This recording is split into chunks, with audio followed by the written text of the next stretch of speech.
Here is the headlines. The workshop positioning Vietnamese rice in a new era. Cần Thơ Maxillofacial Hospital put into operation its second facility.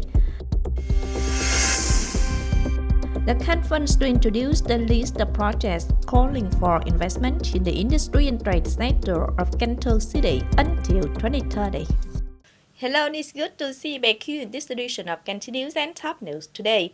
On April 4th morning in Cần Thơ City, Vietnam Food Association, in collaboration with Financial and Monetary Market Magazine and Vietnam Investment Page, organized the workshop Positioning Vietnamese Rice in a New Era.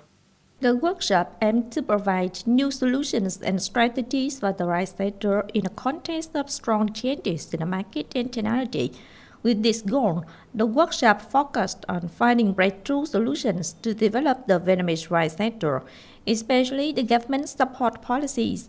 Along with that, the goal of sustainable development and increasing the value of Vietnamese rice were also discussed and proposed by speakers.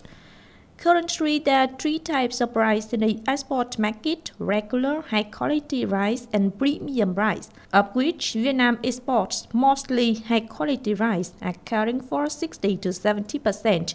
Premium branded rice accounts for about 15%. The remaining 10 to 15% is regular rice.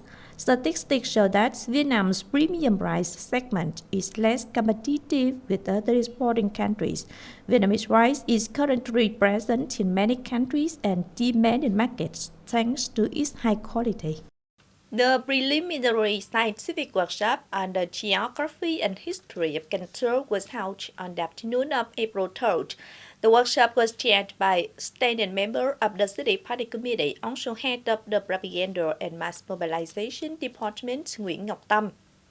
This is the third time that the editorial board of Cần Thơ Geography and History book has organized the workshop to collect more information and documents, as well as continue to record comments from scientists, researchers, and relevant state management agencies to supplement and complete the content of the chapters and sections of the first draft of the book according to the compilation rules.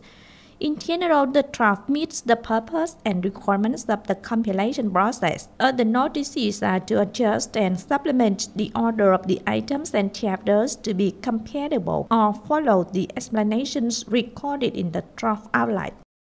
On April 3rd afternoon, leaders of Cần Thơ City People's Committee issued an order to deploy an emergency project of building an embankment to prevent landslides on Omon River from opposite run to Tam Vu canals in Thời B area, Thời An Ward, Omon District. The embankment is 650 meters long, built according to a reinforced concrete structure combined with stone mats to reinforce the roof to prevent erosion. The estimated implementation time is 12 months. The project is invested by the Irrigation Sub-Department under the Department of Agriculture and Environment of Cần Thơ City with a budget of about 130 billion Vietnam dong. The project is identified as an urgent project to prevent landslides and protect the lives and property of people in the state. The project is carried out by a consortium of Traffic Construction Investment Joint Stock Company 309, Construction Trading Service Joint Stock Company 626, and Kim Quang Hưng Construction Trading Company. On April 4th morning, Cần Thơ City Maxillofacial Hospital put into operation its second facility at number 37 Ba Tháng Hai Street, Hương Lợi Ward, Ninh Kiều District, Cần Thơ City. The facility number 2 has a scale of 40 beds with an investment capital of more than 15 billion Vietnam dong from the state budget. The hospital is a key project to upgrade and repair the mental hospital, the old facility, into facility number 2 of the Maxillofacial Hospital. Facility number 2 of the hospital officially came into operation, not only expanding the space, increasing the number of hospital beds, but also improving the scope of activities, expanding the treatment areas, meeting the requirements of specialized examination and treatment, creating conditions for people in the city and the provinces of the Mekong Delta to access quality modern medical services, reducing the number of seriously ill patients who have to be transferred to higher levels, saving cost and time for patients. Also on April 4th morning, Cần Thơ City Department of Industry and Trade held a conference to introduce the list of projects calling for investment in the industry and trade sector of Cần Thơ City until 2030. According to the Department of Industry and Trade, the conference aimed to realize the city's socio-economic development goals by 2030. The conference was also an important opportunity to exchange and discuss investment opportunities, thereby opening up practical and effective cooperation directions.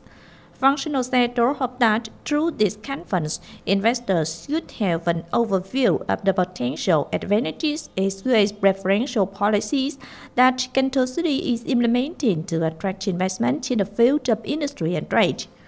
With the spirit of accompanying businesses, the Department of Industry and Trade of Cần Thơ City commits to always creating the most favorable conditions and providing maximum support to investors in the process of project implementation, removing difficulties and obstacles to promote sustainable development cooperation. Cần Thơ City People's Committee has just issued Plan number 70 to implement the project, propaganda, dissemination, and improvement of quality of providing and effectively using online public services by 2025 with a vision to 2030. Accordingly, the City People's Committee requires units and localities to ensure the quality of information systems, providing public services, and the quality of services to create the effectiveness of public services, directly affecting the satisfaction of service users. The plan sets a target for 2025 that strives for at least 60% of administrative procedure records to be processed completely online, 50% of people to be proficient in using public services, at least 90% of people to be satisfied when using public services, in which the satisfaction level in handling administrative procedures in the fields of land construction and investment reaches at least 85%. By 2030, 100% of state agencies and organizations providing public services continuously improve quality to best serve people. 70% of people will be proficient in using public services, and 100% of high school students will be provided with knowledge and skills in using public services through learning and training activities. The Ministry of Education and Training issued a notice of enrollment for 5 scholarships in Armenia for undergraduate, master's, doctoral, and specialized internship levels, and a notice of enrollment for 3 scholarships for undergraduate level in Kazakhstan under the agreement in 2025. Specifically in Armenia, the training period for undergraduate programs is 4 years, master's program 2 years, doctoral programs 3 to 4 years, specialized internship programs from 3 to 12 months. All do not include 1 year of preparatory language study, except for the specialized internship program. For qualified candidates, the government of Armenia will provide training, free research, monthly scholarships, dormitory accommodation, and health insurance according to regulations. Candidates apply online at the electronic portal of the Department of International Cooperation before May 6, 2025. For qualified and immediate candidates, the government of Kazakhstan will provide free training, dormitory accommodation, and health insurance according to regulations. Candidates apply online at the electronic portal of the Department of International Cooperation before April 25, 2025.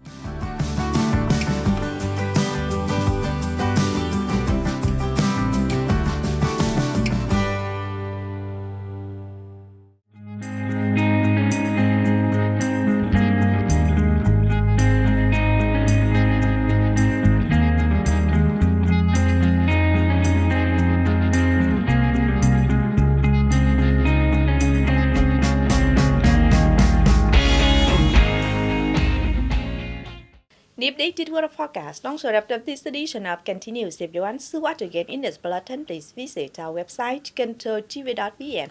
And now thanks for being with us. Goodbye and see you next time.